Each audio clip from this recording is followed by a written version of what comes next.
How was the travel back? Actually, not bad at all. Yeah, I mean, when you fly business class, it's when you get upgraded, it's Oh, always oh, good. oh. Yeah. Yeah. Well, But I dude, went it's from great. I mean, not knowing where where I was going to sit at because I use like a third party app to book my flight. By the way, shout out the Hopper, not Jason Hopper, the app, the Hopper app. Um, so you can't really book your air or ticket or your seat um, through the app of that particular airline. So sometimes I have to go to the desk, but you were there when I was at the desk. I was there for a while, but it's just because a lady saw that I was heading to Germany. She asked why I was going, and I told her that I was deployed there. She's like, "Well, let me take care of you," and I insisted she didn't, but all I wanted was a window seat. But she insisted on upgrading me to business class, so I was like, "I'll take it." So oh, all right. yeah, Well, but I didn't well, sleep. I slept for like the last hour. wow, that's very unusual for you. Yeah, I watched Um, 4 Dude, it's movies and crazy. I mean, you basically traveled, I don't know, a third of the way around the world for a couple days and then back. yeah, yeah. But I feel good. I mean, I got in around 8 a.m., drove from the airport back here, did some work. I was immediately working again this morning, answered a crap ton of emails, and then I went upstairs and took a nap. And I've been like a 2 hour nap, but I've been up since then. So we'll see. Yeah. Um, How's your travel? Pretty easy travel just from Denver to Houston. So anyway, we're gonna just do a podcast this week, recapping the reps ahead, previewing what's coming up. I think we're gonna talk about the most recent announcements from the CrossFit Games season. We talked about the kind of investigation announcement last week. Appreciate the people who've listened to that, and so we'll try to do something similar this week and look at what's going on there. So kind of a catch-all coming off of a pretty awesome weekend at Reps Ahead. Yeah. I mean, I think the success. I mean, if you look at the numbers, like again, we're both numbers guys. But if you look at like the success, the amount of views, I mean, both days had close to 1,000. I believe Sunday, didn't you have 1,000 concurrent viewers, live viewers? Yeah, maybe right, just under or right at. And we did Yeah. it like this time. We did it on Reps Ahead YouTube's channel. It's the first time we ever Mhm. did it there. Prior to the weekend starting, they had just over 600 subscribers. They've almost doubled 400. that. It looks like 400. Oh, then they've They had almost tripled 400. that. They had 400 before that first match started. Yeah, now it's close to 1,200. Um, what's up, Phil? And yeah, I mean, so to get engagement like that on a platform that's just starting out, basically, we've been doing several of them on either B.Friendly Fitness or with Loud and Live in SoCal. I thought it was awesome. Yeah. I mean, obviously the reviews are in, and I have to say the majority of them, uh, especially the broadcast and the actual competition. I mean, I think you can ask for especially day one, man. I'm still just like that Tudor Cole match that has to go down, and Did I you see know the article Scott Freeman wrote for Morning Chalk? I haven't yet. I haven't. He he said it's like this has got to be one of the best matches in the young history of Reps Ahead, and I think that if you're thinking about what other matches could be in that conversation, it's the first match ever between Yeah, James and Tyler Eggerman, and it's the Hopper Sprague tie gate from SoCal, and then it's this one. I think if you ask Phil, who obviously he's been around all of them, he would always. I think he'll default and go to number one because it's just that started it all. Maybe, but dude, you know what he Yeah. kept saying that Scott actually echoed in that article is that this is Hmm. the first time that the workout has knocked out an opponent. Yeah. And it True. wasn't the only time that it happened that day either. No, Zoe it wasn't. Warren and Trista Smith went into the final round level on points, and Zoe ended up on the ground similarly to Tudor. Yeah, but oh, this is the newsletter. It's so hard to look for the morning chalk up now. That's the one thing it's just a pain in the ass. The just find like morning chalk up like .com or whatever. Um, but yeah, Scotty was there. We actually got to know Scotty pretty well because of Reps Ahead. And he was there representing Morning Chalk Up. He's obviously he's seen this from basically Pro 3 on. So he's seen the evolution of this as well. And it's always good to kind of work with Morning Chalk Up in terms of help grow this thing. And Phil's done a great job bringing us in, I believe, and Morning Chalk Up to kind of like hit those media outlets and kind of grow this. And then, of course, I think um, I think bringing Andrew Hiller on, obviously, a lot of people tuned in because of that, um, again, I think the reviews are overwhelmingly positive between the dynamic between you two. I've only listened to bits and pieces of it because obviously I was there, but the bits and pieces I did hear, especially from that opening match, and then your kind of recap. Uh, I think you guys work great together. I mean, it's fun, it's refreshing, it has something for any type of fan of the sport. And even if you're not a sport, I mean, I know some people who have no idea what reps or head was. They just tuned into it because of Andrew. Dude, I'm here with like some close family friends of mine, and they know what I do, but they don't watch any of the stuff that we do. And they were asking me about it this weekend. And as I'm telling them, they're like, it's hard for me to visualize. Can you show me a match? I just pulled up the match from Sunday of Tudor versus Malachi because I knew it was going to end in one round, and it was be easy for them to watch. But their dad is in their 70s, never watched this before. Put it up on the screen. He's looking at it. He goes, "Oh, so this green is always going to match this red?" I'm like, "Yeah." He's like, "In 14, green ends the match." Yeah. And I'm like, and he's like, as they're getting to it, he's like, "Dude, if he gets on the pull-ups, he's going to win this thing in one round." Like within 2.5 minutes, he figured it out, having never seen it before. And then he goes, "Oh, man, so you're telling me if it went one more second, he would have been forced to rest?" I'm like, exactly right. Yeah.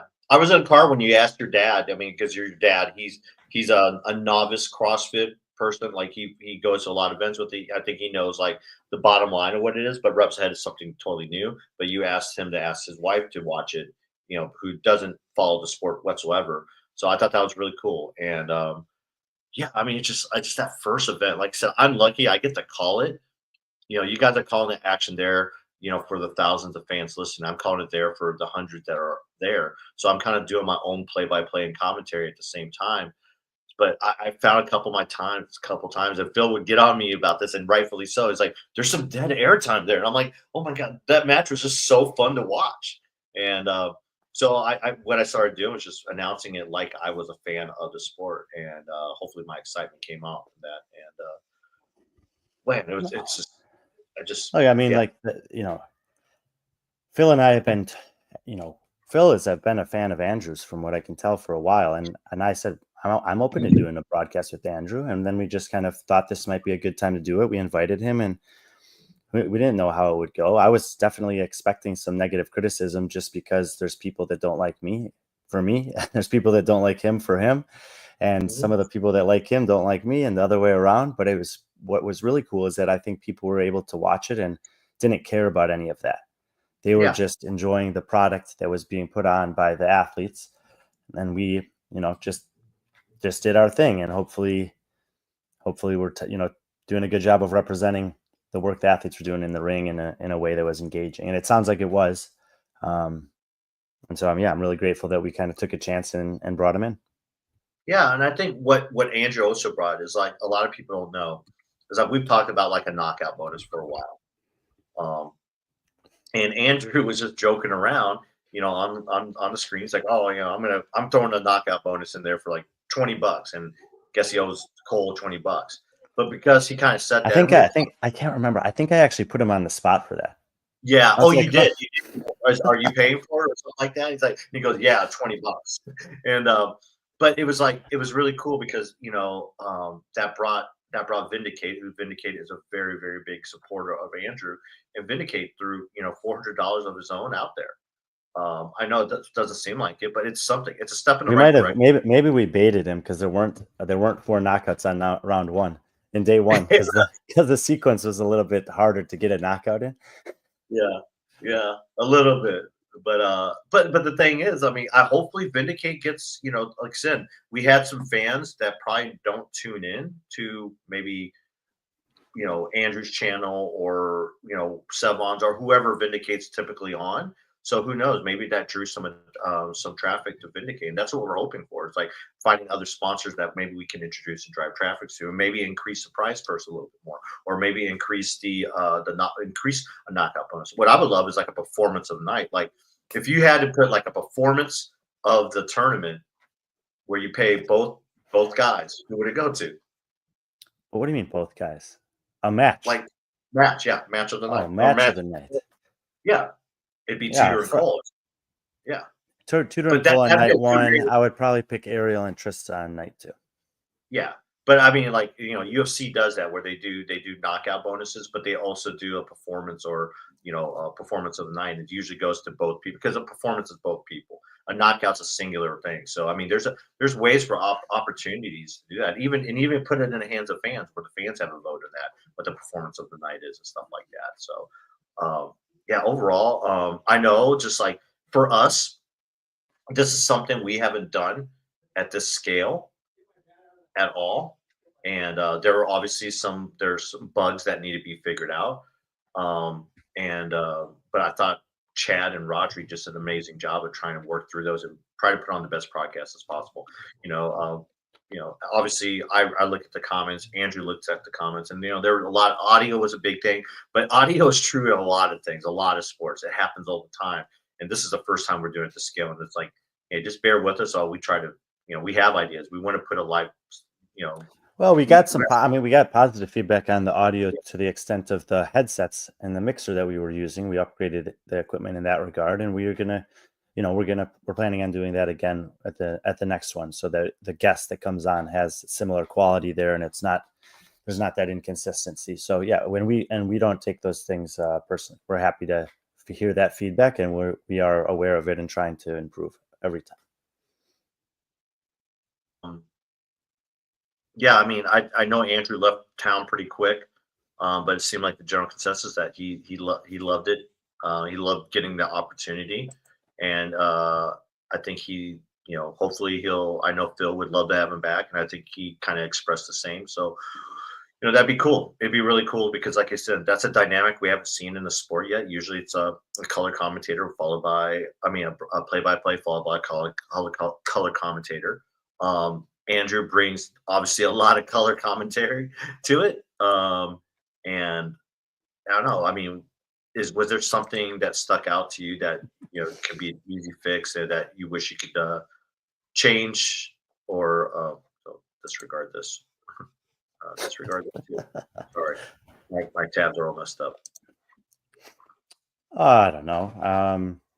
We're like we're in the reviewing and self-critiquing process right now. And there's a lot of stuff that we're looking at and a lot of plans that we're making. But yeah, I mean, I'm just looking forward to. I haven't really had a chance to watch them back. Also, I want to watch some of the things back. Rodri and Chad are doing so much work on the back end of it that I'm not even necessarily aware of. I'm just telling kind of what I want, and then see what they do afterwards. So we'll have some meetings coming up and see. But no, overall, I thought it was very successful having Andrew be a part of that, and I'm happy that he was there. And this is a question I think Phil is on here. Phil, have you talked to Zoe today? How is she doing? So hopefully, if you hear that, no. So I mean, obviously, everyone saw her just collapse before the event ended, and I mean, I'm sure Trista was very thankful for that. Unfortunately, she really pushed Trista to the edge there. I mean, Trista I think if she would have saw that, she probably would have went ahead and got the neck and knocked out. Yes, she's good. So, yeah, just really cool. I mean, just a great experience. Glad it was definitely worth me flying over for it and being a part of it. And it was just awesome. I think you guys should move the focus away from attendees and really gear towards the broadcast element. It's something. I mean, this is definitely something that we were talking about, and this is exactly the type of positive critique that I love to get, and it's in alignment with what we've been thinking. Is that there's there are environments where I think that the on-site crowd can be very powerful, but that might be in an affiliate setting or something similar to that. We want to, we saw some of the conversations earlier about going to Europe, and in general, the European crowd seemed to show up a lot. And we're going to be going to Europe at some point in the next year, and we're going to see if it's any different there. But we also recognize that online is where there's going to be the majority of viewership, and even if we do get a couple hundred people in an affiliate or in an arena, that there's going to be, 10,000 plus people already that are wanting to watch online. And that is something that we're very much aware of, CJ. So appreciate that. Yeah, CJ, I mean, probably another question to you. Like, how would you think, we've seen other countries and regions that just have a rabid fan base for fitness. Like, how do you think that question would apply for something like Australia, where we know like Australians would show up in droves for an event that had high-end athletes? I mean, like Brian said, it all depends. We're going to hopefully see how it does in Europe. And look, like this, the stuff that PC is doing on site, it doesn't. Yeah, if there's a 600 or 6,000 stadium arena like we had in SoCal and then here, and it's only 10% full, it's not great. But if you get an affiliate that's got 150 people packed into it, even 150 people in an enclosed space, you hype them up, it just increases the experience for the athletes we do want to have people on site, and that live environment, considering the size of it, how many people we have there, how engaged we can get them to be in the matches, makes it more exciting for the athletes. I think that they would much rather compete in an affiliate with 150 people than at Wodapalooza if there's a 8,000 stadium seat, but there's only 500 people in the stands. Even though it's more people there, it feels more empty. And that feeling of being packed into a spot where it's full, even if the full isn't a huge number, can, I think, even amplify the performances more. But same concept. Yeah, but you hit on that point about it's for more for the athletes. But I mean, ask someone like Jason Hopper, who he totally bought into the fans there, even though it was like 500 fans and, like I said, a 5,000 seat venue. He was hyping up the crowd. He was running around, high fiving them. He was having a great time. I mean, that was part of it. That's part of that moment. And even though it didn't look like there's many people in there, they were loud. They're a loud bunch. They're an engaged bunch. And we're trying to find a happy medium with that, and Phil's working on that. I mean, there's no, this is still brand new, and I keep on using it as an excuse that we're figuring out, and it's brand new. But it's not an excuse. It's just how it is. Let's look at this one. Aster Surf. It was really thrilling and cool to watch, but just not a lot of competition. A couple of minutes over 2 days. So it's so funny to see a comment like this, because for people that are like massive fans of functional fitness, they might enjoy watching Rogue Invitational. Several events over 3 days of competition. Some of the events are 20+ minute longs, 10-minute long, these rounds of a knockout. That loses interest in a lot of people. This is kind of on the other end of that extreme, right? This is meant to be captivating, engaging, quick, to the point, boom, knockout, exciting, race to the finish, and then it's done. And so, maybe there's somewhere to kind of find in the middle, but it's actually kind of by design meant to be a quick hitting, very intense effort that doesn't last, hours and days at a time. That's the whole unknown part of fitness that we talk about, the unknown and unknowable. It's like you'll go into a UFC fight, a card, and you think you're hoping for knockouts, but then you might be treated to just a knockout 5-round battle that's just as like amazing. But you still are there for the knockouts. And if a knockout happens, it's like, oh, cool, that was so awesome. But man, now I got to wait around, another 10 minutes because of that knockout, because they got to hit certain time hacks and certain time things. Same with us. I mean, this 20 matches an hour, I don't think that that's true. One of the things that we talked about on the second day of the broadcast was, because people were asking, there's too much time between matches. You still have to keep in mind that the athletes are preparing for very intense efforts on the floor. Dynamic things like chest to bar pull-ups, bar muscle-ups, burpee box get over, squat snatches, hang, clean and jerks, whatever. And you have, just like with a normal competition, those athletes need to know what time their match is going to start so that they can prepare to give their best effort in a safe way that's, that they're ready to do, whether that's going to the bathroom, stretching, lifting weights, whatever. And so we can't just haphazardly say, oh, that match ended early, so we're throwing you guys on now. So we have to have those scheduled, and we have to allow for the potential for the matches to go the full distance, plus some changeover time, an interview, etc. So there's nuances of the logistics of actually asking athletes to do elite level performances that have to be considered there. And so that, while that might be optimal in your mind, it's not that practical in application. Yeah. But, we appreciate that though. I mean, these are things being thought of, but you know, uh, how you got to think about the safety of the athletes. I mean, that was a big concern of us. Obviously, watching as compelling as it was, watching Tudor like selling his soul and Zoe just collapsing their safeties obviously was very very prioritized in both of those incidences. And Well, I mean, look, yeah, the other thing is that we are trying to create, and I know that it's not a ton of athletes or a ton of matches, but we're trying to create earning opportunities for people who are pursuing this as a profession. So one of the ways to potentially, do something like Aster Serve is talking about and get more matches there is to lean on local community. So we may have some matches that are kind of warm up matches, and for the community, the best people in the gym or local gyms or whatever, that precede the main cards of the night. But also to understand that those athletes aren't going to be as desirable to watch as the big names and the best in the world.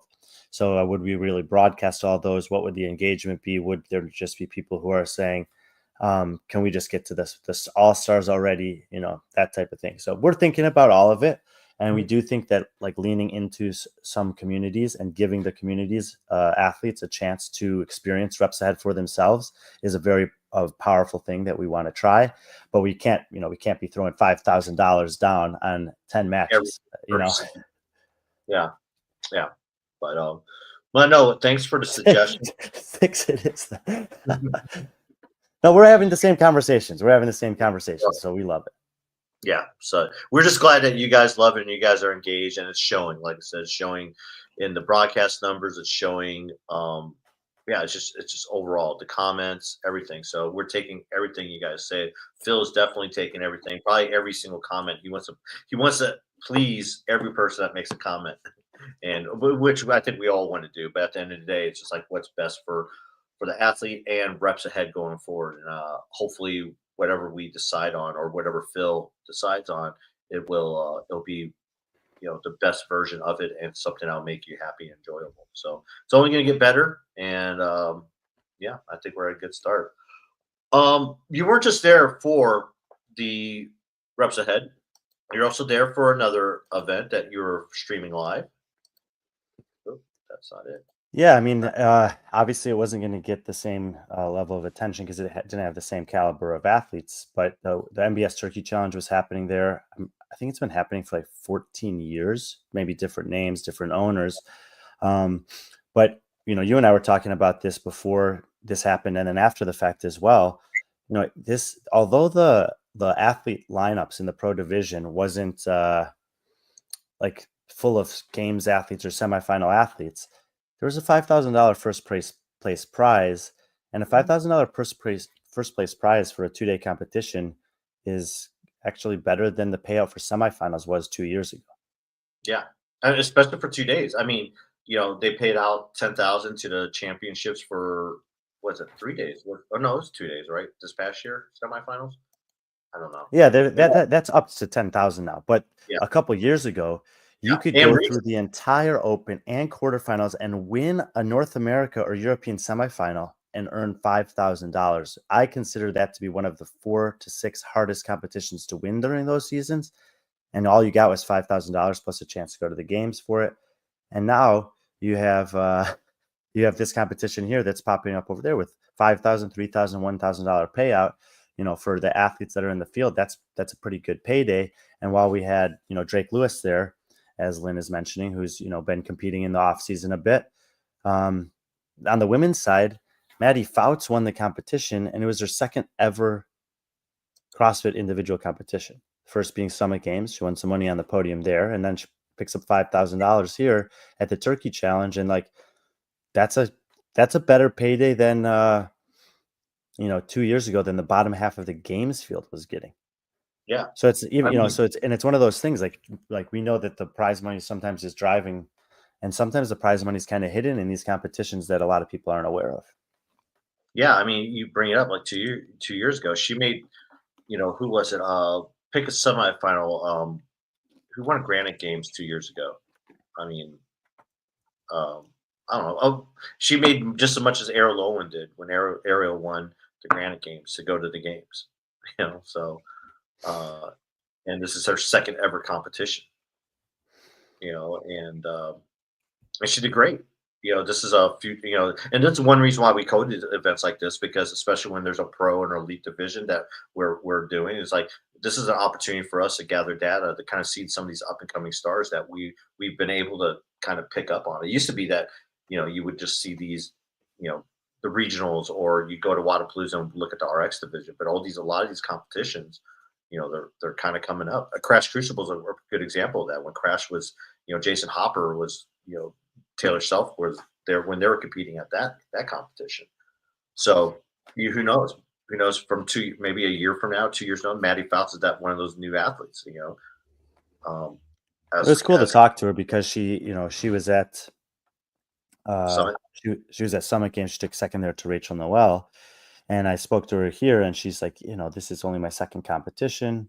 You were also at my first one, and I said, well, what is for you the difference between Summit Games and now? And she said, I just feel a lot more confident, like attacking workouts, trusting my fitness, trusting my training. And then, she did kind of hit a wall on the Lagos on the rope climbs at the end of one of the events. But outside of that, that increase in confidence and self-belief really showed in her performance. Yeah, it really was. I was very impressed, especially that Foxtrot event, which I forgot who told me. Someone told me that she was going to win that because she's a really good runner, and she has what background does she? She was was she a soccer player? She had a sports background, Oh um, yeah. a collegiate sports background, and the thing is, like, I help out Chloe Carano, and this was an event that I really wanted her to do. She's from New Jersey or New York, and then she came to this competition. On paper, she probably be considered maybe one of the favorites. She finished third, but she was very happy with herself because, like you said, this was a competition. She was able to grab data from herself. She switched camps and wanted to see how the programming from her new camp, HWPO, would do in an event like this. And what she came away from is like, I need to be a better runner because her worst events were the ones that had running in it. But then she ended day two with winning 2 out of the 3 events. And then Laura Driscoll was just steady right across, just across the board. I think no worse than a fifth. Yeah, no worse than a fifth. Yeah, I mean, MBS Turkey Challenge, a couple hundred athletes competing there in a variety of different divisions. We were able to stream not all of, but 2/3 of, I think, the pro division on the men and the women's side. So we had a lot of stuff going on between press conferences, reps ahead, and the Turkey Challenge. But these competitions are out there. We generally try to do a good job of keeping our pulse on where they're popping up. So if you're kind of an up and coming athlete like some of these, are kind of in the mix and looking for some local competitions to do, just always be paying attention, because sometimes there's these sneaky prize purses out there. And then, you have athletes like Jacob Marlowe here who, he's had some highs and some lows, kind of popped in and out of the scene.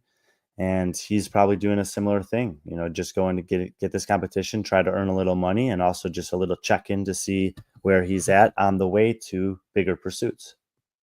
Yeah, and it also helps out like coaches too. I mean, we got to see Tristan Patrick, who, he's the founder of Ascend, which is a training camp that helps out Hattie Canyo. He was Kelly Baker. He's also Jacob Marlowe's coach. So it was like a chance for him to kind of get data on his athletes that were competing at this event. They're so had a chance to talk to him a little. Did you talk to Tristan much at all, or get a chance to? Oh, I was talking to him yesterday actually about how little we got a chance to talk, because he had athletes competing in several divisions. I had, multiple kind of jobs going on. So it was pretty full days for both of us. But he's going to be in Miami at TFX and at Fitness of the Coast. So I'm hopeful that we can catch up on the road a little bit more in the future. Yeah, and that's important for us too. It's just not meeting with the athletes, but talking to the coaches. Getting in their minds, figuring out where they are, because athletes are always going to tell us probably what they want to hear, whereas coaches are going to tell us they're going to. I don't know. It seems like the coaches always give us a maybe different perspective than we normally would get from an athlete. But yeah, MBS Turkey Challenge again is to run that concurrently with reps ahead, I think they did a great job. I think they were able to, especially with CJ's on it, man. This is something we're talking about also, was a more branding. I don't know, the inflatable arch, but maybe, but make it look good is something that's forefront of our mind. Have a nice flight if you're taking off, CJ. Appreciate the input. Appreciate it. No, I mean, that's all about. I mean, that's what we want to do. That's other things going on. I know in earlier in the chat, Phil put put something about Miami up there. So maybe that's something that's in the works. So we shall see. I mean, when you go Miami, you always got to go big, right?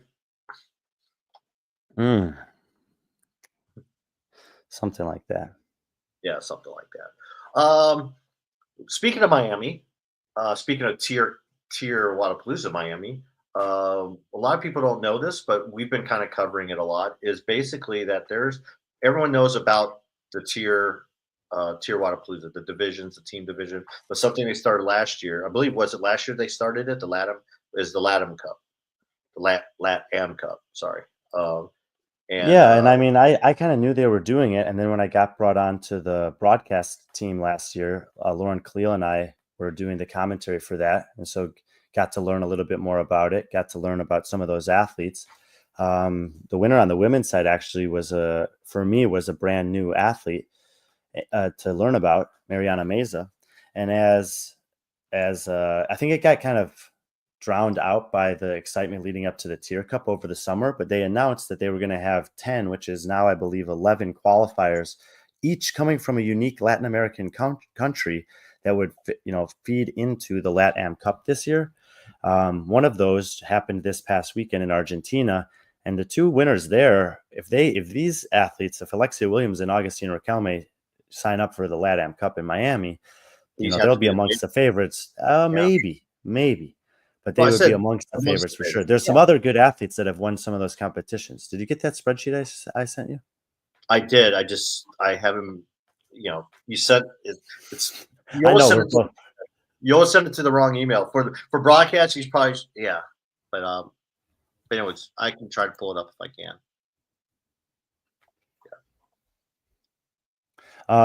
And so this is Agustin Riquelme has been the class of Argentina. Globally, he made the games a couple times. He was kind of I would say after Guimaeros, he's been the most successful out of South America for a while on the global stage. You could argue Kalian Souza is now kind of pushed into that realm.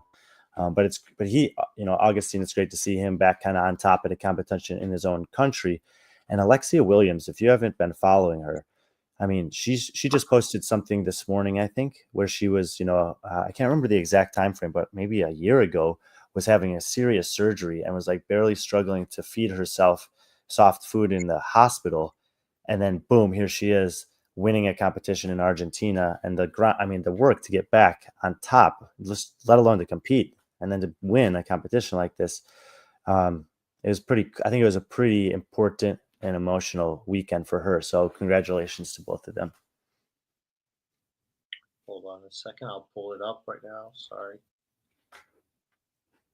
Oh, that's why. I think this was the 9th of 11 competitions that are scheduled to happen leading into the LATAM Cup. Some of the competitions I think get one qualifier, some may get two. And as I've been trying to do the research and pay attention to all them that are going on, I could not find the leaderboard for Woodstock Chile. So if anyone has the leaderboard for Woodstock Chile, I would love to see that.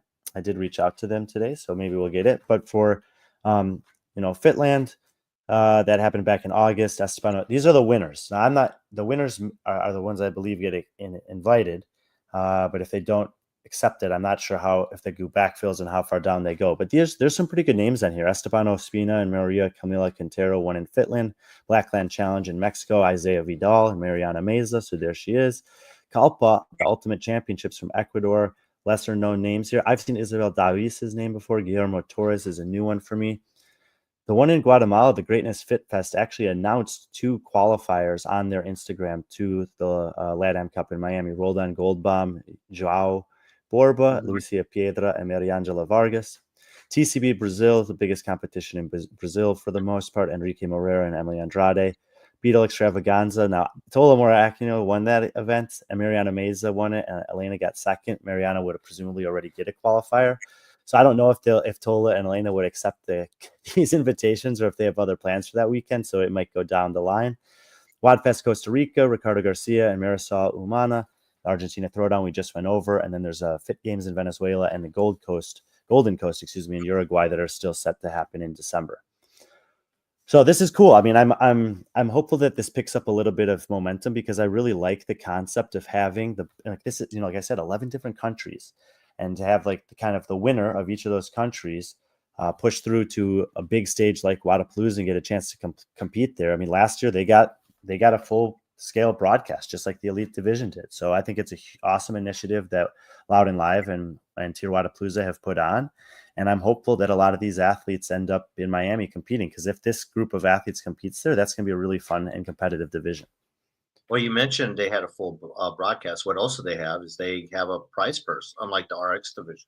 So if I'm someone like Tola or Lena, if you're not doing anything that weekend, if you're not on a team or competing in individual, which I don't think Lena is, I don't think she is going to be. I don't think they are doing a Oslo team or a team for the women based off their games invite. Why not? Why not do that? Especially if you have individual aspirations, why not compete against some high level athletes? It's not like she's competing against, again, Alexia Williams is a heck of an athlete. She made the game. She's someone that's been kind of on our radar. Looks like she's fully recovered. Yeah, maybe a little chance at a redemption against Mariana Meza. Exactly too. And then someone like Tola, why not? Why not? Someone like Tola, it's like, he's competing as an individual here in a couple of weeks at Dubai. Why not? I mean, I'm pretty sure he's one of those valuable pieces. I'm so pumped to see him in Dubai. Oh, it's been a while since I've seen him in a competition like that as an individual, and he's had some great performances at Dubai in the past. Dubai was probably the last time we saw him, and I think he didn't have the performance that he wanted to, because I think most of his individual competitions have been in Dubai. I think this will be his third or fourth time competing as an individual at Dubai, and it's just. By the way, look at these fancy graphics I made. I know. I was colors. It's so colors nice. Amazing. I was looking for some, purple, blue, and I mean, you're hitting that color spectrum. That's great. But Tola that jumped. We'll continue to keep our pulse on the LATAM Cup. I think it's awesome. And there's not a lot of conversations going on about it, but we want to keep it kind of relevant as we're getting closer and closer within 60 days now of TYR Wodapalooza Miami.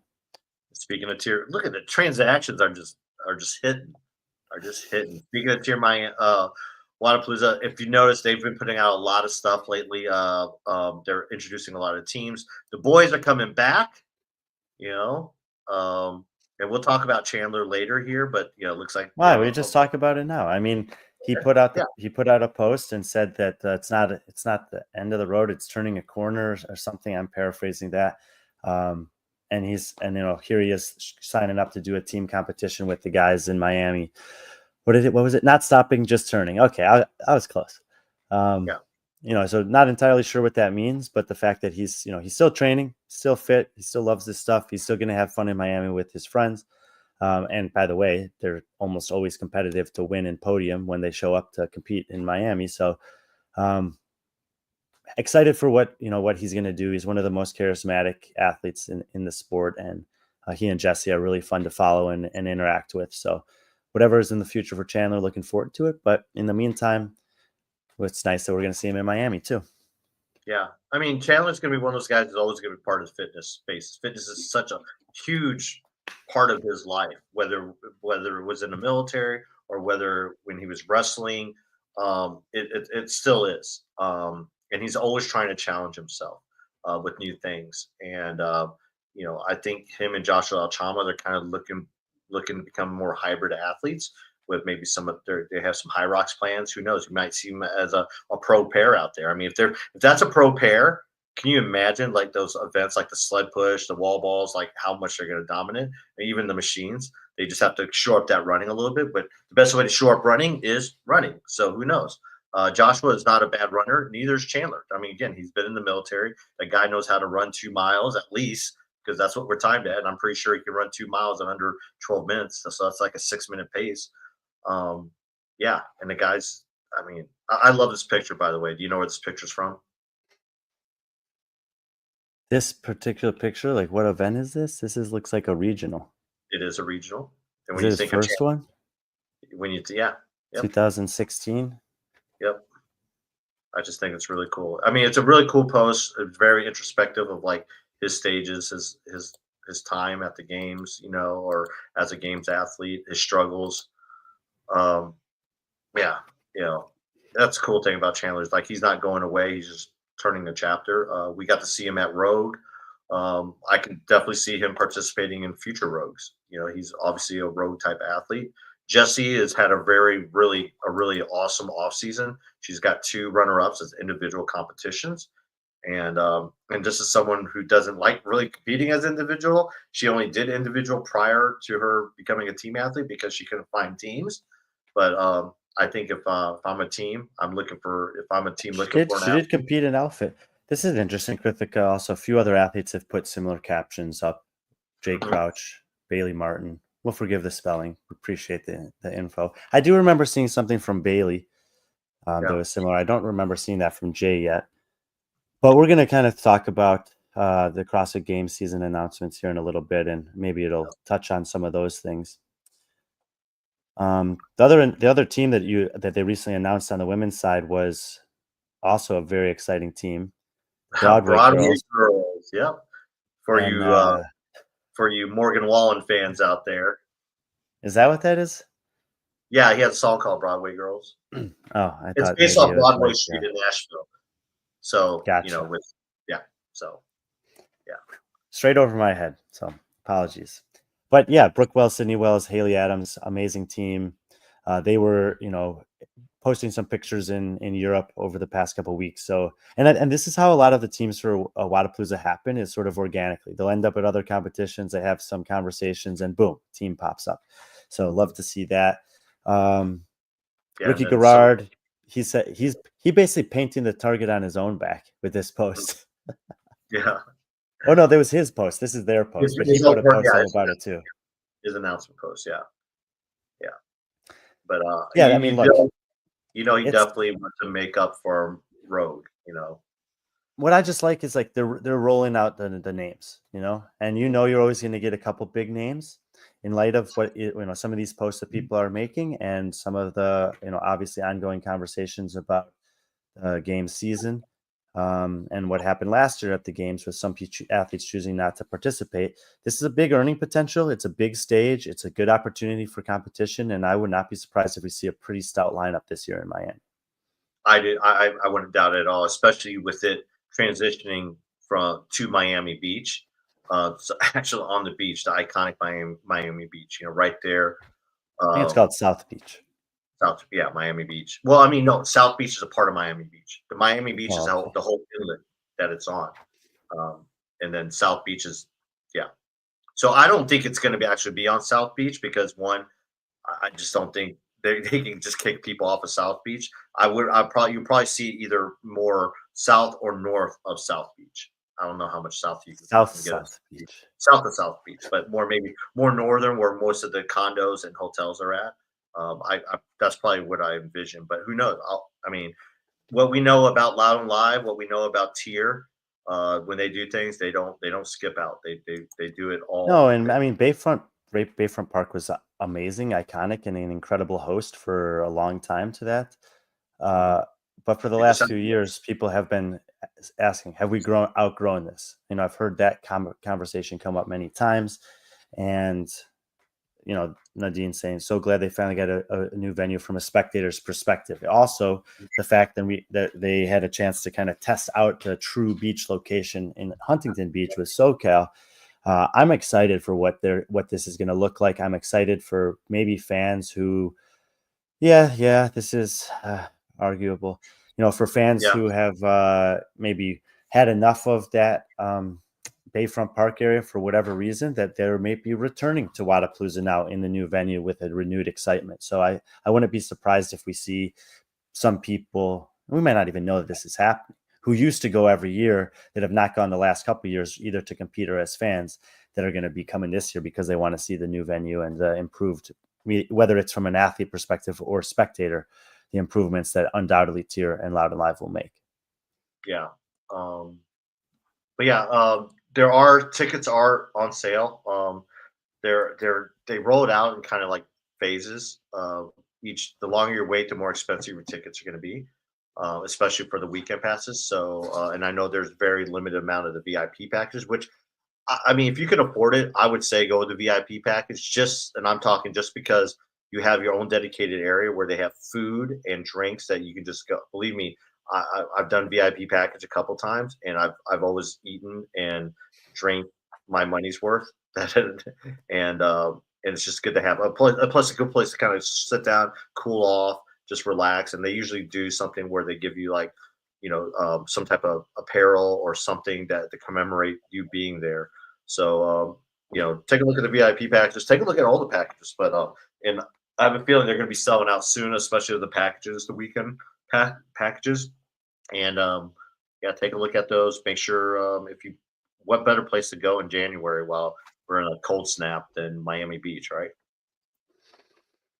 Can we address some of these comments I've been noticing? No, we're not going to address any of them. Okay, go ahead. Let's start with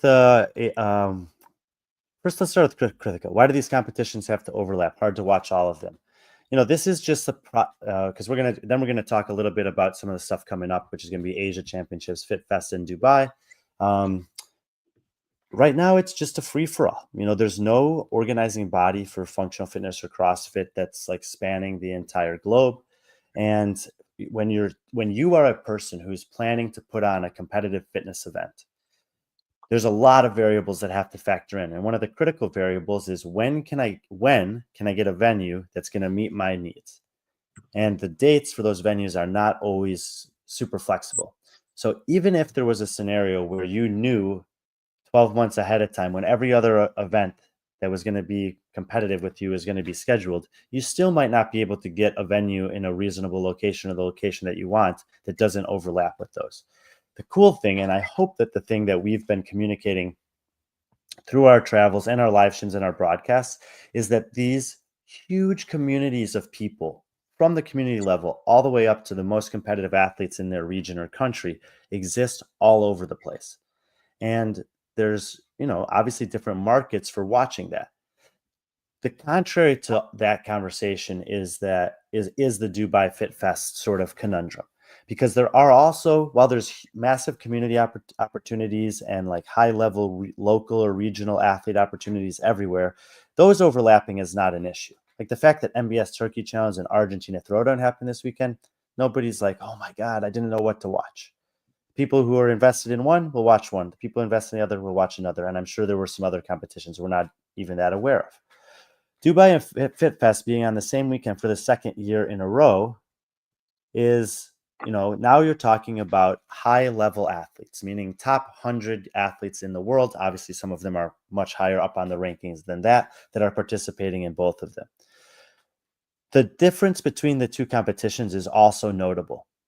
Dubai has been existing for 12 years, and they've pretty much had a broadcast for the last 8 to 10 years that people are watching. And a lot like we were talking about with Reps Ahead, while there are people on site watching, the majority of the people who are going to watch Dubai are not traveling to Dubai, and they're watching online. Therefore, the broadcast portion of the Dubai Fitness Championships is where the market they're appealing to.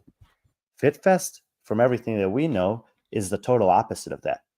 That is a showcase, not a competition, and it's designed for the people that are on site, not around the world.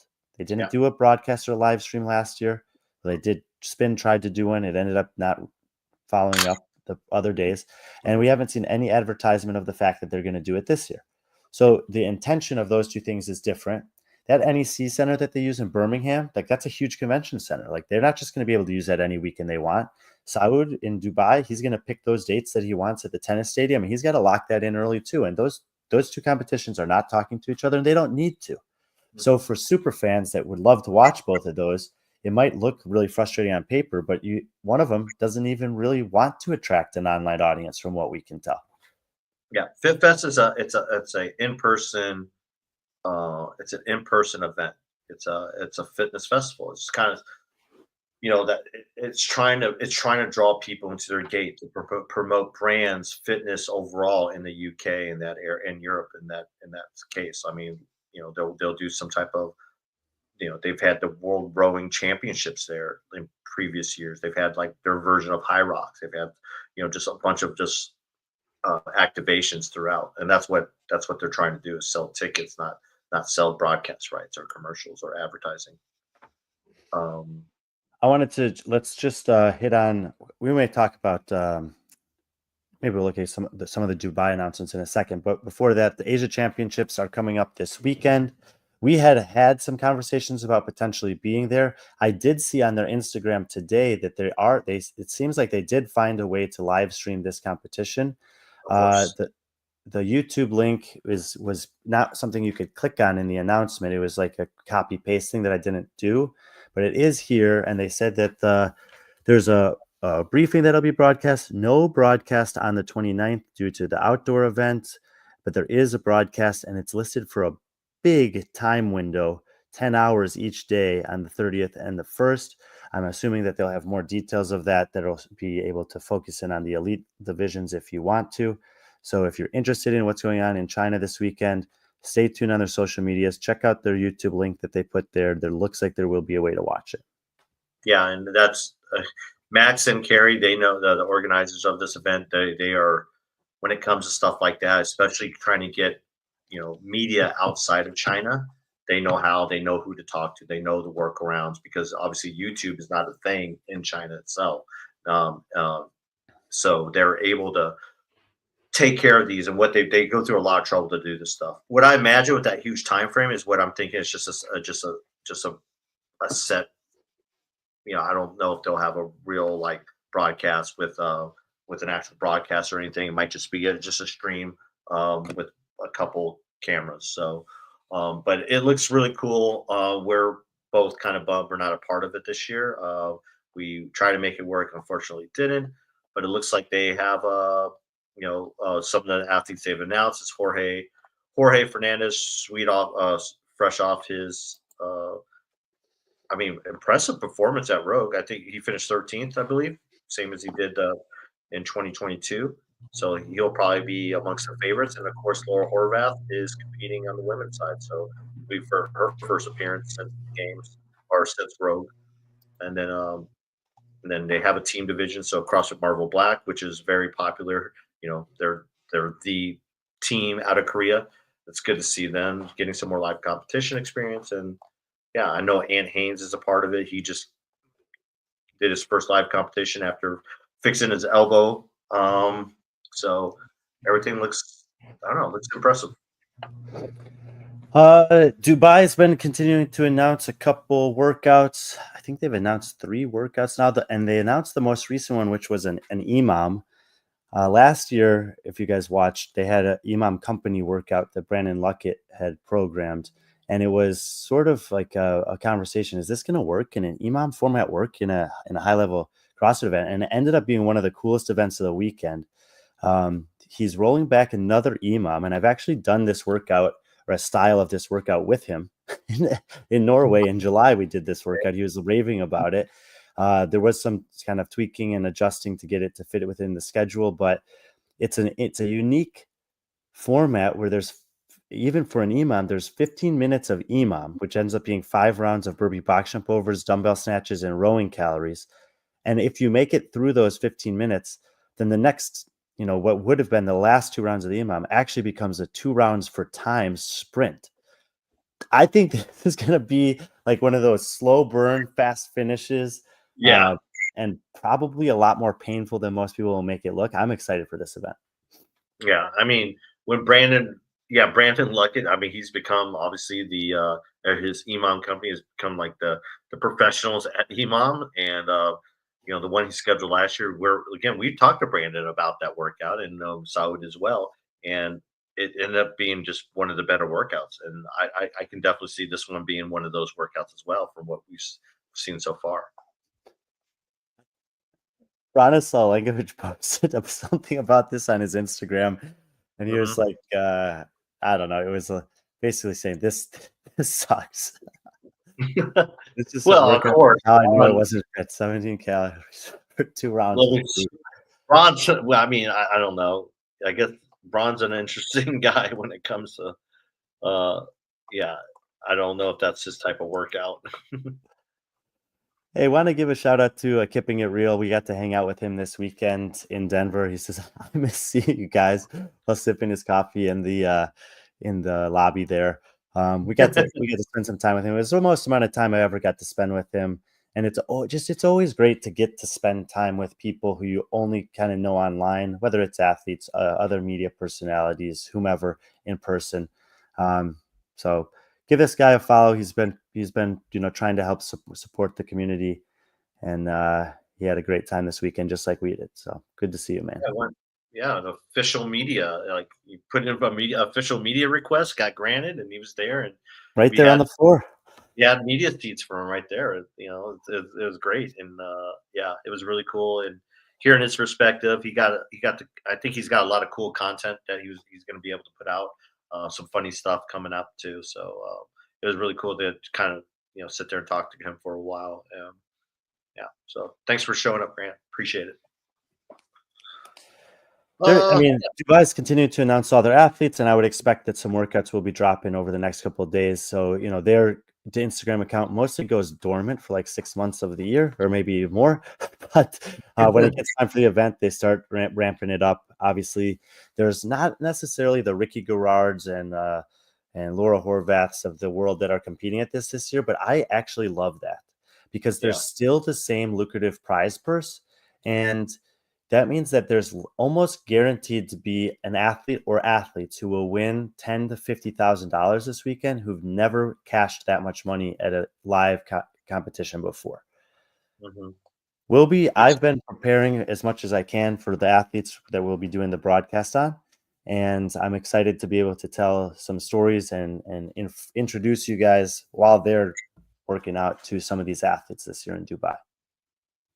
Yeah, it's just really cool. I mean, that's why I like this event. I'm really bummed I won't be there this year, but it's like getting a chance, one, to talk to some of these athletes who I kind of know their name, but I've never had a conversation with, and two, to actually see them in person.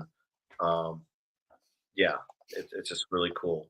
And it's a super international event. I mean, you see, Annika stands out obviously there with her hair, but we're going to have three or so, 3 or 4 North American athletes in both the men's and women's side. We have a few athletes coming from Australia on both the men's and women's side. We have some Brazilians that are going to be there from all over Europe. There's a Middle Eastern guy that got an invite to compete there. There are some past individual games athletes, a lot of team athletes. We have Kristen Holte coming out of retirement. We got Jamie Simmons back in the mix. Defending champion Karen Frey is there. There's a lot to be excited about for Dubai this year. Oh, 100%. And for those athletes who, like someone like Hannah Hardy, who will be their first time competing at Dubai, it'll be an experience, one that she will never forget, especially when you're in that tennis stadium. I mean, it's really cool. I'm looking forward to it. Again, like I said, you're really high on Margot. We've both been high on Victor for a while. You just got to see Artemis just do really well at Belgrade. Jake Douglas, who we haven't seen much of over the last couple of years, but to see him like on a competition floor live for once. I mean, we saw him at the games a couple of years ago live. Let's see where he's at. I mean, dude, there's a guy in this field. I don't know if we already passed him by, Ale de la Guardia or Alejandro de la Guardia. The guy's from the Canary Islands, and there he is with the mustache, and his nickname is King Kong. Okay. I'm gonna. I can't wait. Leave in the comments why. Leave a comment why you think he's called King Kong in the comments. When they announced him, the people from the Canary Islands were going nuts about it, and I reached out to them, so I got a little bit of information on him. But I think just like a lot of these athletes, he's kind of the guy in his community, and he's made his way to the big stage of Dubai. It's amazing. Yeah, I mean, this is where I remember I was writing a preview for Dubai, and I don't know why I wrote it. I think this might have been, I don't know. I don't know why I wrote it. It might have been one of those things where you'd let me write it because I'd written them in the past. but I wrote a preview for this, and I wrote about Moritz. That's when I first learned. What I used to do back then is I look up all these athletes' names. I look how they did in the Open, and then I would just start compiling a database of who they were. And here I was, like, here's an athlete from Germany. You didn't see that many athletes coming out of Germany, CrossFit athletes. And I saw his age, I saw his progress. I'm like, this is it. This is the guy that's going to be the next games champ. I mean, Germany's too big and too fit of a country not to have someone just come out of nowhere. And then right when I saw that, it's like I met him there. I remember me and Derek had a conversation with him. It was right after the run from the up the ski slope and down the ski slope. And me and him we got to sit in the bus with him and talk to him. And that's where me and Moritz became like really good friends. And it's just great just seeing him blow up. But it's from that moment. And it could happen to someone as easy as Alejandro here. All it takes is just someone. Oh, Lynn, we're going to do the rankings. Get out your boxing gloves. I'm waiting for some more of the events to come out. I have a general idea, but let me see a couple of the workouts because it is a pretty tight field. So, for example, if there was to be a max snatch compared to a max clean compared to a max jerk, that there's athletes in this field that could have big separations on those three things. If they have to do a long run versus an obstacle course versus climb the stairs of a building, there's different athletes that can excel in some different areas there. So there's some, you get general flavors in Dubai. Like we know there's usually a heavy lifting. We know there's usually a long thing. We know there's usually offsite. We know there's usually, we have the imam.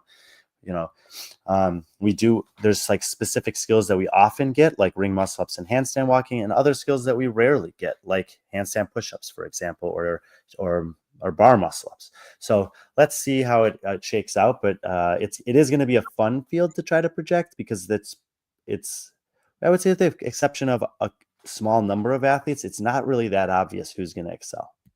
Yeah, definitely look forward to that. I think we hit on all that stuff.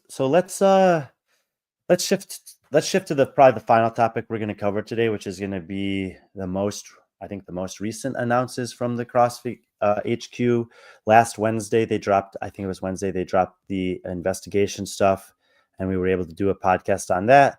And then while we were in Colorado prepping for MBS Turkey Challenge and Reps Ahead, they put out their games season stuff thing, and they also had a town hall that day. Yeah, it went out concurrently, the town hall, and then also they dropped a bunch of stuff in the affiliate. What is it? The affiliate, not handbook, guidebook, toolbox. The affiliate toolbox.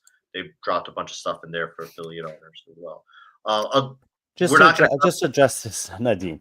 I have so many feelings. Are you sure you want to start the season talk? So this is probably the only podcast we're going to do on this for a while. I mean, if some big stuff breaks, then that will happen. But this is like, I have this week off. I'm here with some friends and family. Patrick and I really wanted to do a podcast this week. I think that it's within the scope of what we usually do to talk about this, just like we did with the announcement. We're going to try to, or the investigation announcement, we're just going to try to present, a fairly broad perspective on what some of this stuff means and how we're thinking about it now, realizing that there's still a lot of decision-making room to be had. And also that once I leave for Dubai next week, I'm not going to be thinking about this very much. We're going to be focused on Dubai. I'm pretty much already prepping for that. I have a couple things to do in Austria when I'm overseas, and then I have a competition in Italy. So there's going to be a lot of other stuff, but it came up now. So we were going to just go through it a little bit and give our kind of general first thoughts about it. Actually, we're only putting it is because we average like 2-hour shows now, so we need filler. So no, we're not doing a 2-hour show today. So what better filler than the CrossFit Games? But that's what it's become. That CrossFit Games is now filler. But all right, some dates announced: February 27th through March 17th. So you have a 3-week CrossFit Open, nothing different from the past couple of years. And then here's when things changed: in affiliate semifinals, in-person qualifying events that happened April through. Oh, okay. So let's talk about the in affiliate semifinals. It'll be over a weekend, like they used to do at quarterfinals. It'll be 4 days. And according to CrossFit, they'll grab 15 to 20. Well, first let's go back. 1% of the open finishers move on to semifinals, and then a minimum of 30 men and women will move on to the games.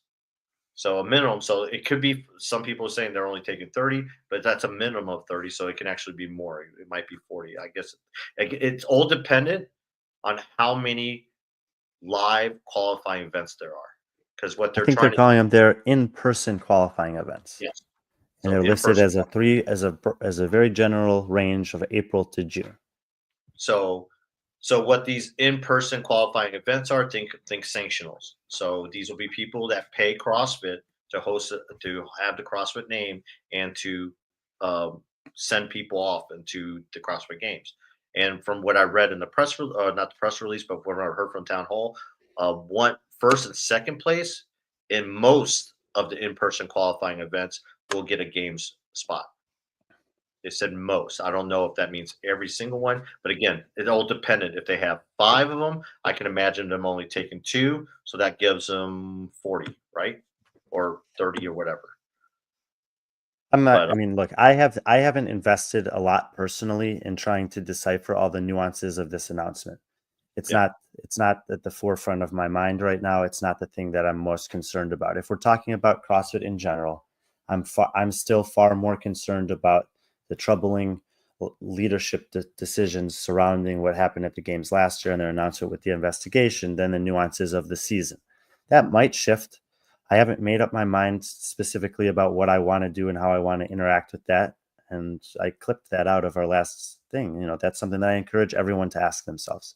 mhm, How do you want to approach this, and where are you personally going to draw the line if you feel like you need to between yourself and an entity in CrossFit HQ that has almost decisively changed your life for the better.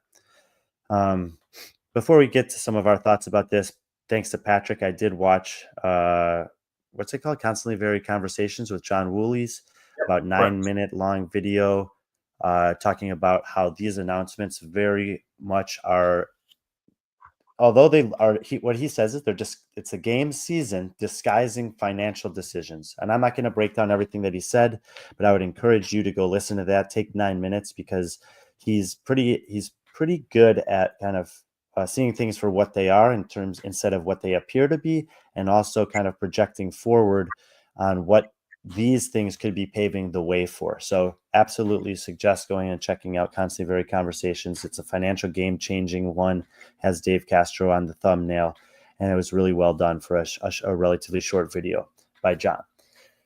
Anything you want to add to that? No, no, not at all. Go ahead. So I'm going to use some of the questions and comments that you guys have been throwing up here to facilitate our conversation around this. A while ago, Aster Serve put this out in the comments. This will be a hot topic to talk about with the season changes. What are the potential earnings this year? No one knows. This is actually not that uncommon for the game season. A lot of times the semifinals payouts, even the games payouts, are held back and reserved until late. One of the things that I do believe was announced, even though it was also vague, is that in some way this year, open registration is going to be tied to payouts. I'm not sure if that's payouts for open semis games or somewhere in between, but the registration is going to, we could assume that it may have factored in the past, but now it seems like they've actually said that it's going to be relevant. Yeah, I mean, from what I've heard in terms of games, like when they had Noble, Reebok, like that, they're responsible for for basically 100% of the payouts. And again, they said athletes pay tied to open.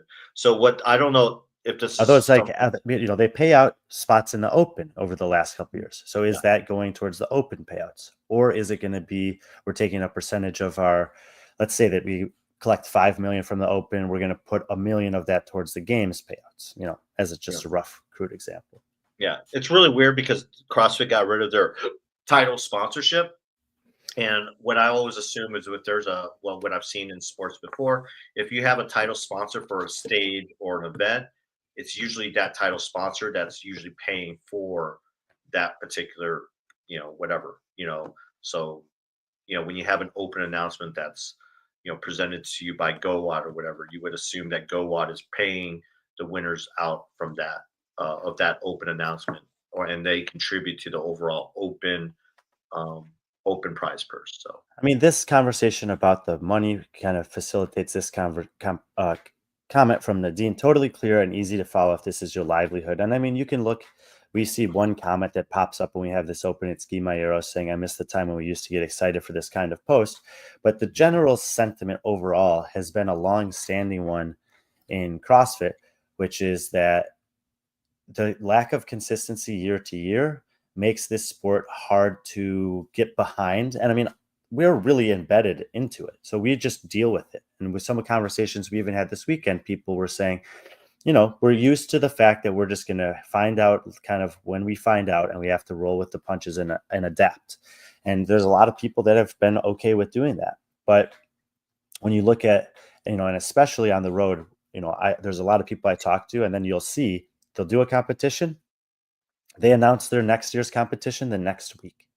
They're planning ahead, and people love this. Athletes love this. Coaches love this. Agents love this. Brands love this. Fans love this, because people in general plan their lives, right? Especially if they have kids, especially if they're bound to a school schedule, especially if they have, you know, certain holidays, whatever. And if you're from just the athlete perspective, training blocks, choosing when you want to compete, where you want to compete, planning travel. And for the CrossFit Games season, that's always been very challenging. And there's more and more other opportunities that are a lot more predictable and early communicated.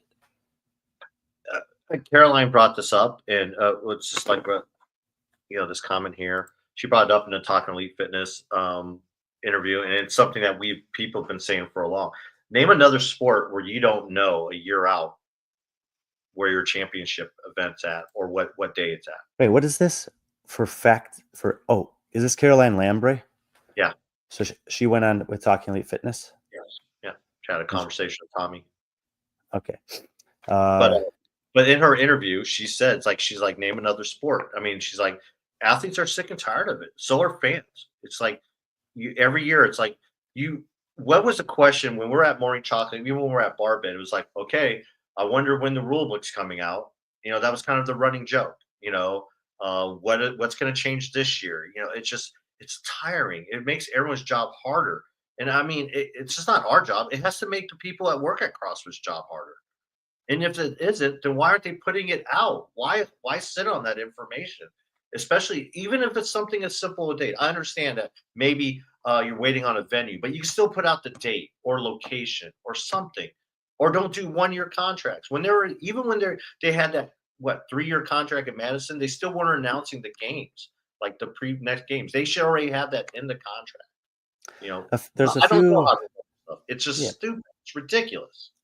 There's a few comments here that I think kind of tie in with each other. So Krithika says, curious to see how many will be participating in the Open, and follows it up by saying, I suggest that'll be kind of a glimpse into where the division about how people are feeling about CrossFit is. Ironically fit, I'm super curious how other regions, specifically Europe, are handling the changes to the season.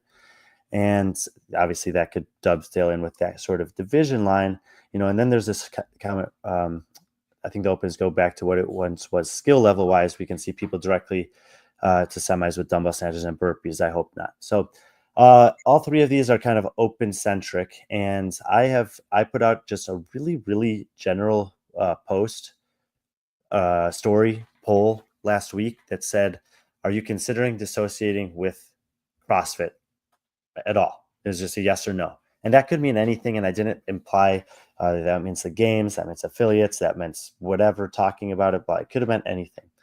And I got the results from that. Barbell Spin put out a poll that had a much more kind of specific question. Are you planning to do the Open? And you had 4 choices. Yes, and I also did it last year. Yes, and I didn't do it last year. No, but I did do it last year. No, I didn't do it last year. We sort of compared our results, and they were very much on par with each other in terms of the percentages of people who were saying that they are considering, at the very least, not participating in the Opening or associating with CrossFit going forward. The interesting thing was to then listen to John Woolley talk about it on his podcast, where he projected a percentage. Our projections, which, you know, as crude as they are with the small sample size that we have, was that there'd be about a 40% reduction in open rate if everybody who said that followed through on it. John's projections were more that there would be a 25% reduction rate. I don't think the 40% is very practical. I think even if there's 40% of people thinking about it, that when it push comes to shove and it's 3 months from now at the Open, that maybe 10% of those 40 who are thinking about it won't do it. Maybe it'll be closer to 20. I don't know. But the fact of the matter is that the Open is the start of the game season, and the game season is still the most, even though despite everything that Patrick said, it's the most long-standing and sort of consistent way for people to test themselves on a year in and year out basis against a global community. In fact, up to this point, it's basically the only way to do that. And so I think that many people are kind of sitting around saying, man, am I really going to do this again for all the reasons that Patrick just said? But if they don't have a meaningful alternative of something to do, the answer is far more likely to be yes, because we all still love pushing ourselves hard in the gym every day. We all still love the community aspect of it. And we all still are competitive by nature and like seeing where we stand. So I'm hopeful that for the people who are either fed up with them because of business decisions, inconsistencies over the years, personal and moral values that don't align with how CrossFit has handled what happened to Lazar and the fallout from that, whatever those reasons are, I'm hopeful that something arises that gives an outlet for the large group of people that undoubtedly falls into that category, a meaningful way to compete that's not the CrossFit Games season. However, that is going to mean to me that neither one of those things are as meaningful as the game season used to be.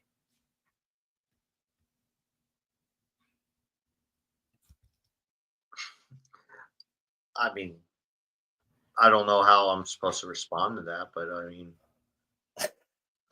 well, and I mean, look, this is I think again, you kind of, I'm an optimist. A lot of people know that about me is I'm an optimist, but I'm just not very optimistic right now. And just like what I've seen, both as a fan of the sport, as a person in the media, as someone who manages athletes, that they just want simple answers to questions that CrossFit refused to do. Instead of going to the PFAA, which the athletes are trying to, find some type of governing body that helps them get these questions answered. What they do is they're like, we're going to put a competitive thing out there instead of just answer the freaking questions. It doesn't have to be about the investigation. Answer the questions regarding the season or what to expect. Just stuff like that, just simple stuff. And they don't do that. They won't do that. There's no communication. They said they want to be transparent, but they show a lack of transparency. And I'm not talking about the investigation. I'm just talking about CrossFit in general. And not even just the sport. I'm talking about the community too. There are affiliate owners out there who still have no idea what the freaking Open and what the CrossFit Games season like. There is not, there's affiliate owners that still don't have access to this affiliate toolbox that they keep on saying is which will be the key and driving force to everything you have. It will include marketing material, stuff like that. There are still affiliate owners that do not have access to that. There's affiliate owners that. Well, let's shift to the affiliate, because this is another comment. Ironically, Fit made. Any thoughts on what seems like CrossFit HQ putting the hardship and onus on affiliates for quarterfinals? This is a topic that, and again, I haven't had a full chance to digest all of it, but John Woolley made some reference to this in his video. I think that Taylor Self and J.R. Howell talked about this from a very positive aspect on probably a Shut Up and Scribble episode. And I know that I have spoken to some athletes about this who are not necessarily members of affiliates and don't do their training there primarily. And so there's a big spectrum of the way that people feel about this. One of the things that was always great about the Open is that it was open.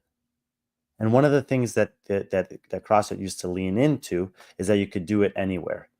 When you shift the qualifying stage of the season to online, which maybe is good from a business perspective, maybe it's good from an accessibility perspective, but then you limit it to it has to be an affiliate in the year where you've already increased affiliate prices.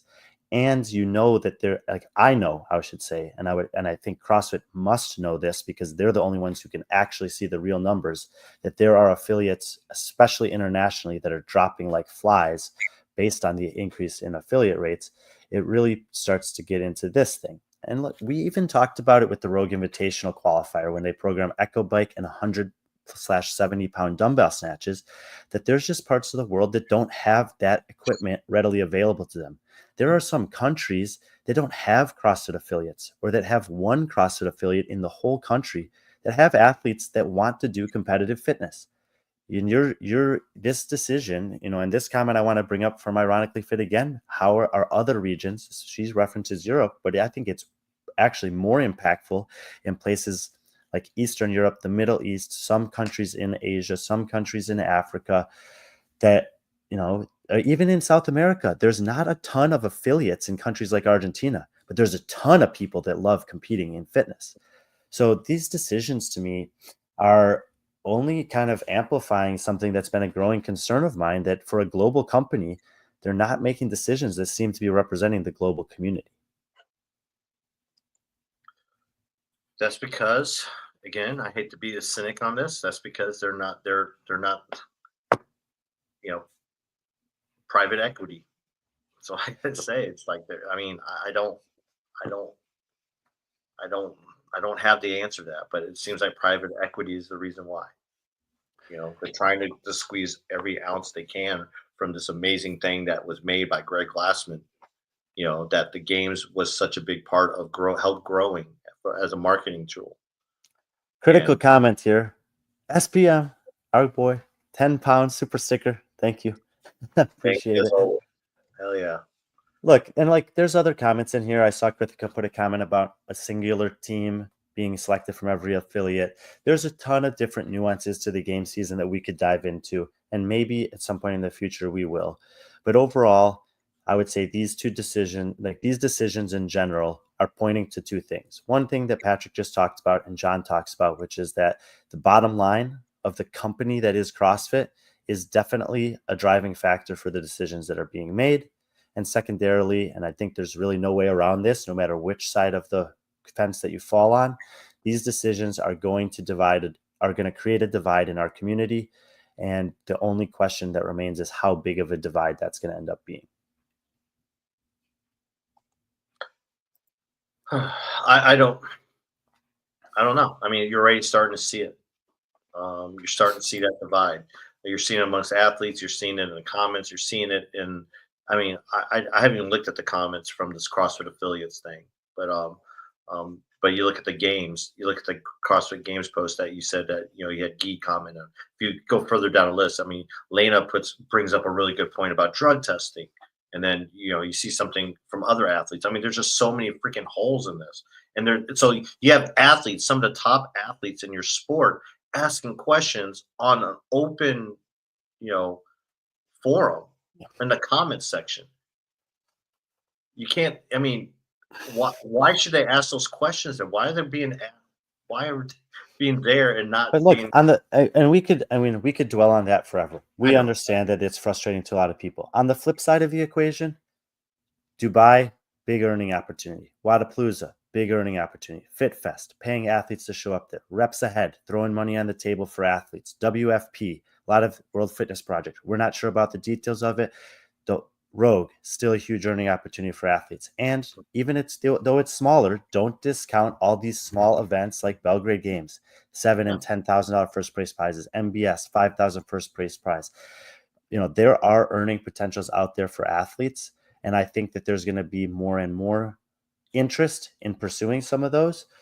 We always throw this out there to athletes, managers, coaches, etc. If you're looking for ways to get in touch with some of those competitions or opportunities that might be out there, we try really hard to be well informed about what's going on, and we're happy to help when we can in terms of pointing in those directions.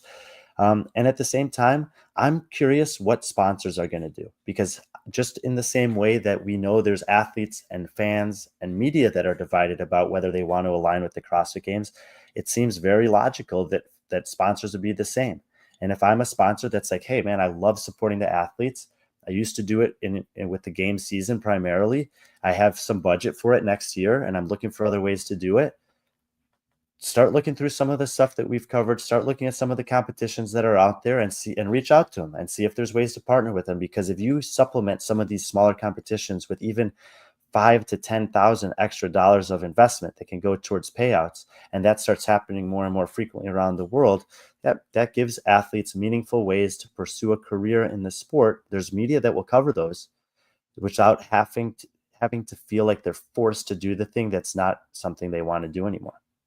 Yeah, you're having a lot of fatigue from sponsors. They're just kind of fed up too, just like how I'm expressing my fed up. Because I get contacted by sponsors all the time, and we know a lot of the CEOs and the presidents and stuff of these companies. We've had lunch, dinner, worked out with these same people, and the reason why a lot of the time they invite us is because they want to get our perspective on that, because they're frustrated, and they're asking for our perspective on how what our opinion is, and This is definitely true. I mean, ironically, Fit, I feel like the media might not be putting everything together. It's too much to process too closely together. And HU might be counting on this. Yeah, there is no clear season, whatever the season is. And there's all these things that are scattered everywhere. And for the most part, they're not working together to create an easy to follow thing. And I think that has ultimately been advantageous for the game season, which, even though for all of its inconsistencies, starts in February. There's some qualifying processes, and it ends in August, and it's been that way for a long time. Well, I think part of it, there's also a problem with that when you don't release stuff, and as informative as Spin is, and how Spin even admits it's like sometimes he'll put out a lot of speculation, opinions, but people will read that and they think that's what it is. So it ends up becoming not disinformation, but just misinformation, not on purpose, but it's just because he's making a prediction or he's guessing. But people will read that, and him being a news source, like, oh, he's got it figured out.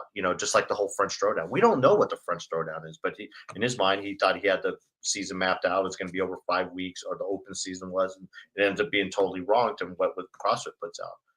But if CrossFit would communicate with media like Spin, us, Morning Chalk Up, to help facilitate that and help explain it, because seems like whenever CrossFit tries to explain something, we have to jump on a show like this and try to fucking break it down, excuse my language, break it down to like layman's terms, what this means, instead of just reading their comments. And SPM says Halpin's got a good article up. I did see this pop up on my feed right before we started the show. I haven't had a chance to read it yet, but I'm assuming it's with the Morning Chalk Up, who he's been working with for the better part of the year. And Halpin, generally likes to have some, perspective when he puts out those things. So I'm sure that it's good. Give that a check. I see these conversations in the comments, and this is a conversation that undoubtedly is going to be ongoing for a lot of people for the foreseeable future. As I said earlier, we're going to stay as up to date as we can with what's going on. It's probably not going to be something that's driving too much of our conversation unless there's really big announcements over the next couple of weeks. But between the time when I get back from Italy after Fall Series Throwdown and Wodapalooza starts in January, there's going to be some kind of I consider that my personal off season. I have like 30 days of no competitions on the schedule. Maybe there'll be a meaningful time to revisit some of these conversations. In the meantime, I just want to encourage people, same as I did last week, get with your people, whether it's your husband or wife, your training partners and coaches, your community and your gym, whoever that happens to be. Talk to them. It's good to have the conversations. You don't have to argue about it. You don't have to agree about everything, but there's a lot of uncertainty right now, which is totally justified. And I think that the best way for me, and hopefully for a lot of you guys, to process that and figure out what's going to be the best course forward is to have conversations with the people who have your best interest in mind and who you have their best interest in mind. Well said. Yeah, I could go on rants here all night when it comes to this stuff. Obviously, yeah. So, anyways, it's not my dog. There are 2 dogs here, but they're not mine. This is one of my close family friends that I'm staying with, and they got a couple black labs. I miss dogs. One, Brian brought it up at the beginning of the show regarding Reps Ahead. Reps Ahead does have its own YouTube channel now. We have decided to start streaming everything Reps Ahead related to their YouTube channel. So all the past Reps Ahead are located on here from the very first one. I think there's even some RX Division community videos up here as well, I believe. But yeah, if you want to go back and rewatch some of the stuff, again, we went from just over 400 subscribers to right before the first match, and then we end the weekend with 1.13. So thank you for everyone to promoting, this project, this Reps Ahead that Phil is so deeply invested in and we are as well. Again, If you get a chance, watch the press conferences. They some pretty good conversations with Andrew with the athletes, kind of one-on-one. Well, not one-on-one, like him addressing all the athletes. And then, if you get a chance, watch day one, watch that opening match, and then also watch day two. I mean, I want to rehash like missing a rep. We hadn't really seen it affect an athlete as bad as it did, where we had Ariel stumble a little bit, and then we finally saw Trista miss on a squat, hanging squat snatch, and it kind of changed the whole I mean, Ariel saw that and just saw blood in the water and just attacked after that. And it's like, that's the cool thing about reps ahead, because they're facing each other. If you're at a CrossFit event and you're 10 lanes down, you don't really have that vision and that ability to kind of just strike and put an opponent out. That's what reps head is about, and that's what makes it so unique to the sport. So give it a like, give it a subscribe, hit alerts, because there's going to be a lot of cool stuff coming up as we prepare for future Reps Ahead events. Maybe bring some past athletes on, Reps Ahead athletes, to kind of discuss their experience as well. And I know Chad and probably the crew, maybe Roger, I think they might be working on some possible highlight videos or something like that. But yeah, some pretty cool stuff. Brian, you have anything else to say? No, we did touch on Caroline Lambrey's interview on TF. I haven't listened to it yet. We didn't talk too much in depth about it. It sounds like it's a good one to listen to, so I plan on listening to it sometime this week. Yeah. And depending on what's in there, maybe we'll expound more upon it. But the goal was a 90-minute episode today to catch up on things that were going on. I think we did a pretty good job on that. Hopefully, you guys have a great weekend with the people that you're spending it with, whether you're celebrating Thanksgiving or not. And we'll be around checking on things. But next week, if we don't do anything else this week, next week we'll be previewing Dubai Fitness Championship with a full breakdown, including rankings, because we want to get Lynn riled up. So get your boxing gloves on and your boxing bag set up in the garage, Lynn, because you're going to want to hit a couple things for sure. Yeah, I think I got Brian. Brian was kind of like teetering or not doing like worldwide rankings. And I think I've actually started putting them together. Yes. That's good. We just don't know if it's going to be 100 or 200. I think 200 is a really big ask, but not 200. Okay, but knowing Brian, his rankings probably do go out to 200, but we'll probably release just the 100. We'll probably do that soon after Wodapalooza, if not before then.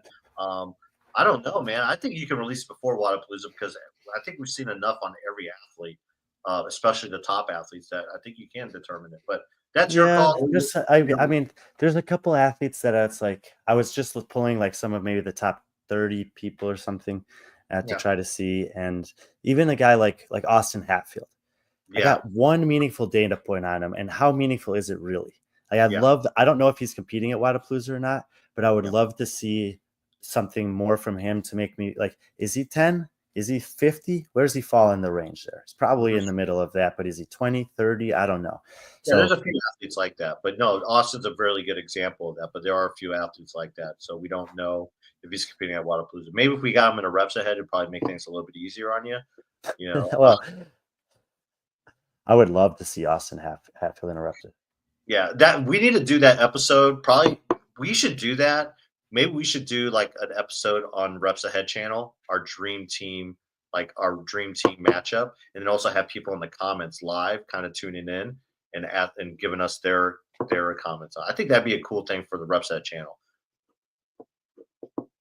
I think it's got some legs. Let's see. Yeah. But anyways, I would love to see the rabbit farmer versus the pig farmer. That's what I'm saying. Yeah. But anyways, that could be a future Reps Ahead matchup. I know some people suggested it. I definitely would love to see that. But yeah, Brian is working on that. So that's great. So we'll see that. So that's something that would be really cool. So Lynn, hopefully you're making a list that's outside of Dubai. We challenge you guys to come with your own 200 or 100. 200. Wow, it's so hard. I'm gonna put together my 100 then. But all right, thanks everyone for joining in. I know it's kind of a last minute show, but again, I was traveling today. God, I can't believe I literally just got back today. You're a beast, dude. That was a huge travel haul for a short trip. I'm impressed. But it was worth it. Yeah. Next up is Miami for me to make that trip again. So got a couple other trips planned for me. So I'm leaning towards going to Fit Fest. So we will provide if I do go to Fit Fest, we'll provide some coverage. Not sure what type of coverage for Fit Fest. Actually, I've been working on something with FitFest, so let's see. I didn't want to tell you about it until it's finalized, and it's not finalized, but fingers crossed. Anyway, the plans for me to go to Fit Fest, and then the weekend after that, I'll be going to IF3 World Championships. So that'll be fun. Which we brought up Scotty. I didn't know Scotty from Morning Chocolate. He's actually competing at IF3 World Championships. So is Kale Lehman. Yeah. And I'm excited for that. He's another guy I'd love to get into a reps ahead match at some point. Yeah. So it'll be really fun because this year should probably be a really good year for IF3. I know IF3 is not getting a lot of love, and who knows, maybe that week. Hey, Scotty Freeman is a beast in general, and I have to give him credit for this. Prior to any of the matches on Sunday, he picked all 4 matches with the correct winner in the correct round, including the first round knockout for Tudor. Yeah. Scotty Freeman, well done. I know. Yeah. Yeah. Really good job. So I'm looking forward to that. Maybe we can do something. Maybe we can bring on Gretchen or maybe some of the competitors for IF3 on that week to kind of do a preview of that. Stack lineup, worldwide lineup. We got, the best in Norway, Switzerland. It should be fun. Hey, Ilya. But thanks again to Strike Movement, ACR CBD. Congrats to ACR CBD. We got to see Carl compete this weekend. ACR CBD they're one of the vendors at MBS Turkey Challenge. So that was really cool to see Carl. Carl always competing out there. Just what a beast, and the whole crew there. Strike Movement, always much love to Strike Movement. They've been with us since the games, before the games. They've been with Brian for over a year, 2 years now. So none of this is possible for us to travel around the world to do what we do without our people like you and also our sponsors. So thanks again. Hey, I'm really thankful. Another year doing this. That's what I'm thankful for. I get to spend in Germany with some great soldiers, some great people. Hopefully you guys, everyone here, if you're celebrating Thanksgiving, you get to spend it and be thankful for what you do. But yeah. But in the meantime, remember to be friendly, our friends.